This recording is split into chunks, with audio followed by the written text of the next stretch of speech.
universidade, ou quais são as suas propostas, baseadas no que o senhor estudou? Mas as nossas propostas em relação à preposição da candidatura ao Senado é, de fato, representar o Piauí, que é a função principal do senador da República, é representar o seu Estado. Então, eu entendo assim, ao ser eleito, no caso o povo do Piauí confia um mandato de senador, a primeira meta é representar o nosso Estado 100%, independentemente de governador do Estado, independentemente de presidente da República. A minha segunda meta como senador da República é destinar 100% das emendas que um senador da República tem ao orçamento geral da União para obras, serviços, enfim, tudo que for para atividade de desenvolvimento econômico, 100% para o nosso Estado. Até porque o senador tem que representar o seu Estado e carregar recursos para o seu Estado. A terceira meta, a metade desses recursos serão destinadas para 3 áreas prioritárias que estão caóticas em nosso Estado, que é a área da saúde, educação e segurança pública. Ou seja, a metade do que um senador tem direito a emendar no Orçamento Geral da União será destinado para esse tripé. Esse tripé, como eu disse, está caótico no nosso Estado. A outra metade vai para a geração de emprego e renda, obras estruturantes, né, para atividades que venham, de fato, gerar oportunidade, principalmente para o nosso jovem. O que nós estamos observando nas nossas viagens aí no Piauí, é porque eu viajo muito, mas como candidato, a gente tem tido uma percepção mais apurada, mais detalhada. Nós estamos sendo abordados por jovens que vêm a nos dizer que, ao terminar o seu ensino médio ou um curso qualquer que esteja fazendo, vão embora do nosso Estado. E isso é a prova cabal de que o Piauí tem perdido a sua população por falta, principalmente, de oportunidade. Então, você lembra que houve uma discussão sobre a redefinição de números de deputados federais no Piauí, né? Para que o leitor, o espectador que está a nos assistir, que está a ler, né, essa entrevista traduzida para o inscrito no portal, o que é que houve? Não houve uma extinção de vagas de deputado federal no primeiro momento no Piauí. Houve uma redistribuição dessas vagas, ou seja, o Piauí perderia 2 vagas de deputado federal em virtude da perda de habitantes. E essas 2 vagas foram redistribuídas para estados que tiveram um aumento populacional. O STF foi que decidiu que para essa eleição a regra não vale e que o Congresso, que a Câmara dos Deputados, deverá se manifestar a respeito disso. Diretamente proporcional está ligado o número de deputados estaduais. Por isso que havia a questão de perder entre 4 e 6 deputados estaduais, porque é proporcionalmente direto ao número de deputados federais. Consequentemente, a Assembleia Legislativa iria perder também representatividade em decorrência disso. Então, eu vou fazer minha parte, que é proporcionar, dentro das minhas limitações, é claro, como senador da República, porque sozinho a gente, de fato, nós podemos tentar, vamos buscar, vou fazer minha parte. Então, mas sozinho é preciso que outros façam também o dever de casa, mas nós vamos fazer a nossa parte, né? Então, a princípio, isso. A terceira meta será exercer o mandato de senador os 8 anos. A população, de uma maneira geral, não sabe que o mandato de um senador da República é de 8 anos, diferentemente do de prefeito, diferentemente do de vereador, de deputado federal, estadual, governador e presidente da República, que são apenas 4 anos. Os senadores são 8 anos. Não é? Então, quando o eleitor te elege, é para exercer efetivamente o mandato do qual ele te confiou. Então, o que nós temos observado ultimamente, a exemplo do senador Wellington Dias, que logo em seguida, quando ele foi eleito em 2010, ele entrou numa candidatura de prefeito em 2012. E veja só, você sabe quanto é o salário de um senador da República? É em torno de aproximadamente R$ 26.700. Você sabe aproximadamente o salário do prefeito de Teresina? É algo em torno de 16, aproximadamente R$ 17 mil. Agora eu vou te fazer uma pergunta. Quem ganha mais? É um senador ou o prefeito de Teresina? Senador, né? Então, eu entendo que nós temos que viver com o que nós ganhamos. Não é? Eu sou um concursado público, sou um assalariado como você, não é? Como aqueles que estão lendo, na grande maioria, sou assalariado, eu tenho que viver dentro de um planejamento. E se eu tiver a possibilidade de ganhar um pouco mais, digo, um salário melhor, é claro que eu vou optar pelo salário maior. Por quê? Porque um salário maior vai me proporcionar um conforto maior, uma comodidade maior. Então, essa é a grande interrogação. Por que trocar um salário de R$ 26.700 por um de aproximadamente R$ 16.000? Né? Então, o povo de Teresina, inteligentemente, deu um cartão vermelho a essa iniciativa do senador Wellington Dias de devia ser prefeito de Teresina, porque compreendeu que havia eleito ele para senador, ganhando 26 mil, por que ele viria para ganhar a menor? Né? Essa é a grande pergunta. Aí, logo em seguida, nós estamos observando mais uma tentativa do senador Wellington Dias de encontro, né, à vontade popular que o elegeu senador por 8 anos, porque o mandato dele termina em 2018, e sendo candidato agora a governador do estado. Né? Você sabe quanto é que custa o salário de um governador, do governador do Piauí especificamente? Aproximadamente 17 mil e uma fração. Né? Então, quem é que ganha mais ainda? É o senador ou o governador do Piauí? Senador da República, né? Então fica também esse questionamento. Por que sair da senatória, que o povo elegeu, que o povo confiou o mandato, para vir para o Piauí, postular uma vaga de governador, ganhando salarialmente a menor? Né? Então, assim, eu entendo que nós temos que exercer o mandato por inteiro, a não ser que a população nos autorize de alguma forma, a gente tem que buscar algum mecanismo, mas até então a população te elegeu para aquilo. Né? E outra, se ele ganhasse a eleição, o povo tem que perguntar quem que assume o lugar dele até 2018. Né? Então a grande maioria da população não sabe que se ele ganhasse a eleição, assume uma pessoa do qual o povo não votou, né? Que é a Regina Souza.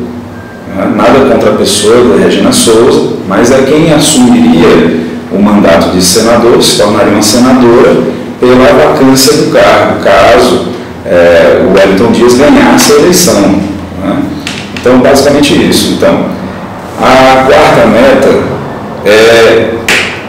na verdade, essa seria a quarta meta, que seria exercer o mandato por inteiro. A quinta meta é não estar envolvido em nenhum escândalo comprovado no exercício do mandato. Que é vergonhoso um parlamentar estar envolvido num escândalo e sujando a imagem do Estado do qual representa. Diga-se de passagem, no exercício do mandato, né? Não está em discussão a vida pessoal, não é? Dependendo do gravame, não está em discussão a questão da vida pessoal, e sim da representatividade do nosso Estado, que, ao meu ver, perdeu o maior representante no Senado dos últimos tempos foi o próprio ex-senador Monsanto, hoje candidato a governador pela minha sigla, né? O Partido Social Cristão, que é o partido da família, que é o partido que tem como principal bandeira o ser humano em primeiro lugar. Então, são 5 metas, são básicas. Essas 5 metas, é claro que elas estão relacionadas com a prerrogativa do senador da República, que é um pouco mais extensa do que a de um deputado federal. A população não sabe que um senador da República, a grande maioria da população não sabe que um senador da República é de competência dele, por exemplo, o julgamento, processar e julgar o presidente da República, vice-presidente da República, procurador-geral da República, advogado-geral da União, ministros de Estado, comandantes das armas nacional, como comandante da Marinha, da Aeronáutica e do Exército. Compete também ao senador processar e julgar os ministros dos tribunais superiores, como o STF, o STJ, TST, TSE. É prerrogativa do senador processar e julgar por crimes de responsabilidade. Não é? Esses personagens que participam do dia a dia, seja no Poder Executivo ou no Poder Judiciário. E vai mais além. é prerrogativa do senador analisar a questão dos empréstimos, por exemplo, tanto por parte do governo federal como dos governos estaduais, né, dos municípios, em relação à captação de recursos no exterior, por exemplo. E aqui eu vou fazer uma máxima que Monsanto tanto diz: nós não podemos basear a nossa prosperidade com dinheiro alheio, ou seja, com dinheiro emprestado. Mas é função do senador analisar a capacidade de endividamento dos entes federativos do nosso país. Mas, para concluir a questão das metas, eu vou fazer algo inédito, que no Brasil nunca foi feito, desde o Brasil Colônia, Brasil Império, Brasil República, até os dias de hoje. Essas 5 metas serão registradas em cartório, com uma cláusula de renúncia automática. Ou seja, eu estaria assinando amanhã, no caso, estaria indo a um cartório, né, e aqui eu direi já qual o cartório, para dar entrada no registro dessas 5 metas, já assinando a cláusula de renúncia automática, caso eu não cumpra nenhuma delas. Então, você, minha cara jornalista, as pessoas que estão lendo, os leitores, aqueles que estão assistindo esse vídeo, poderão ir ao cartório, se eu não tiver cumprido nenhuma dessas metas, pegar uma cópia desse documento e mandar para o Senado Federal. Lá, o Senado tomará as devidas providências e a certeza da perca do mandato, porque ao não cumprir essas metas estabelecidas e eu tendo assinado antecipadamente, eu estou me comprometendo em renunciar a uma quebra de decoro parlamentar imediata. Ela é legal. Então, é uma forma de você gerar credibilidade no sentido da relação eleitor, não é? E aquele postulante do cargo. Por que eu estou dizendo isso? Porque antes de ser candidato, eu também sou eleitor. E como eleitor, eu me sinto às vezes um pouco frustrado de ter confiado o meu voto em alguém que disse que iria fazer algo por nós e não foi feito. Então, se eu, Gustavo Henrique, não acreditar primeiro em mim, quem é que vai acreditar? Então, por isso que eu estou motivado a registrar essas metas com essa cláusula de renúncia, porque de fato o mandato não será meu, nem do meu querido partido, PSC, que é o Partido Social Cristão, não é do governador, não é do presidente ou presidenta da República, e sim do povo, porque o povo é que legitima a gente. Então, essa é o grande mote, né, da relação, né, de propostas e metas. Agora, claro, defender o Piauí, sempre defender o nosso Estado. E assim, muito se fala que aqui no Piauí o cenário político federal não é respeitado. Então, caso o senhor seja eleito, o que o senhor vai fazer para que o Estado tenha esse devido respeito? Uma boa pergunta. Me perguntaram em um momento anterior o que é que eu achava da atuação dos demais senadores. Eu disse assim: acredito que eles têm boa vontade de representar o Estado também. Agora, nós somos humanos, há muitas deficiências no exercício do mandato. Agora, o senador, ele não é para estar brindando bandeira do governo, ele é para aplaudir quando o governo está bom, está de bem com o povo, está gerando benefício nos setores do qual o governo tem que atacar, defender a sociedade.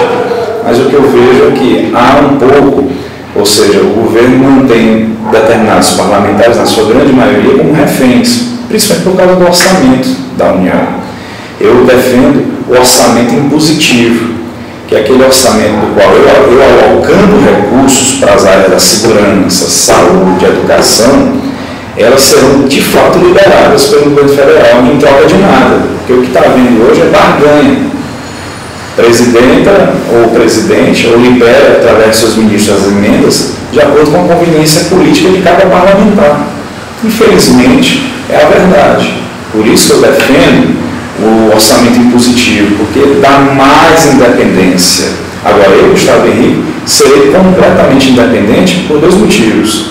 Primeiro, pelos meus princípios cristãos, adotados agora a partir do momento que eu estou incorporado ao Partido Social Cristão. Né? Então, eu sou um assalariado. Eu tenho que viver do que eu ganho. Então, eu vou sempre brandar a bandeira do Piauí. Então, Há deficiência sim na representação, mas não é algo que está sendo dito por mim, e sim pelo eleitor, quando a gente está andando nas ruas, nas cidades, no interior. Basicamente isso. E para o senhor, quais as principais carências do Estado hoje e o que vai fazer para supri-las? Bom, eu acho que foi uma outra boa pergunta. Como parlamentar, nós temos determinadas prerrogativas. Eu digo nós, caso eu venha ser eleito, passar a defender cidades com 10, 15 mil habitantes. São jovens destemidos que estão lá para empregar a lei, que estão correndo risco de vida a toda monta, e a população não está mais tão crédula das instituições de segurança pública, porque o próprio modelo administrativo que está aí não dá condições. Nós temos que despolitizar a segurança, com urgência. A segurança pública ela precisa ser despolitizada, ela tem que ser encarada tecnicamente 100%. Eu defendo, inclusive, a eleição para delegado-geral. Tem que ter eleição para delegado-geral, para dar mais espírito de liderança para os seus liderados. Eu acho que é importante ser discutido isso.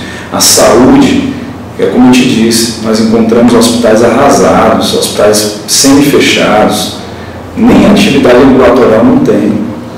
Nós temos um candidato a senador da República que optou trabalhar em prol da sua família, com todo respeito à família, porque meu partido é da família, mas nós temos que voltar a discutir ética na política.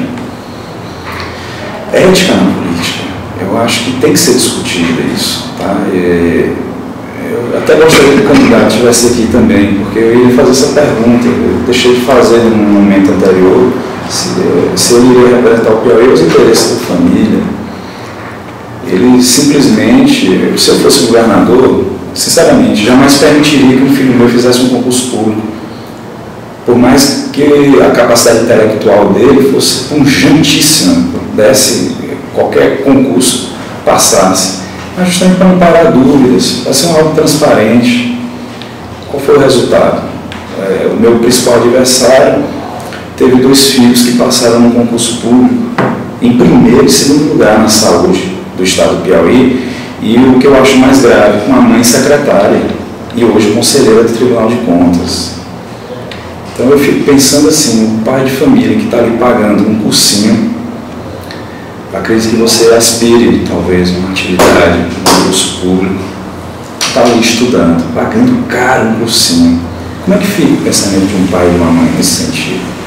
E a frustração do jovem que está querendo uma oportunidade, não estou dizendo aqui que eles passaram, deixaram de passar, não é isso. Não duvido da capacidade intelectual deles. Mas é como estou te dizendo, eu jamais iria permitir o meu filho, e eu sou pai, realizasse um concurso promovido no meu governo. Eu acho que tem que ter a ética. E, como eu falei no início, os meios de comunicação estão lá estáticos, ofertam um serviço, que é propagar a informação que é levada. Existe uma diferença, não é, do material jornalístico e da matéria publicitária. Os meios de comunicação eles trabalham de forma jornalística, de forma publicitária. O ex-governador e hoje candidato, ele disse que a saúde do Piauí está ótima. Mas ótima onde?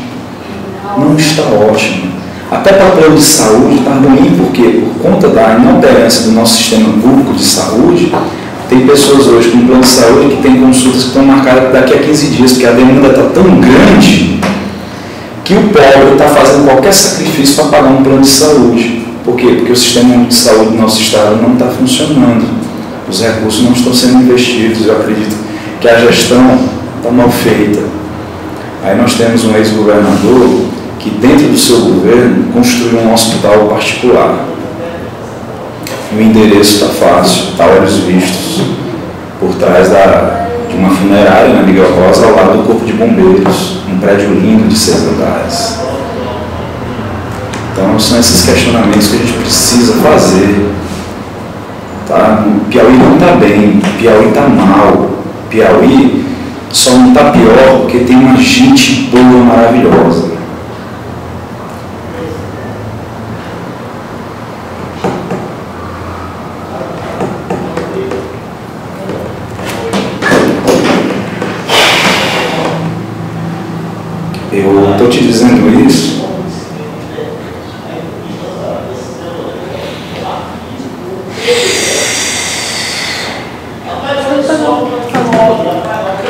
é porque eu sou candidato, eu nunca imaginei ser candidato a senador da República na minha vida,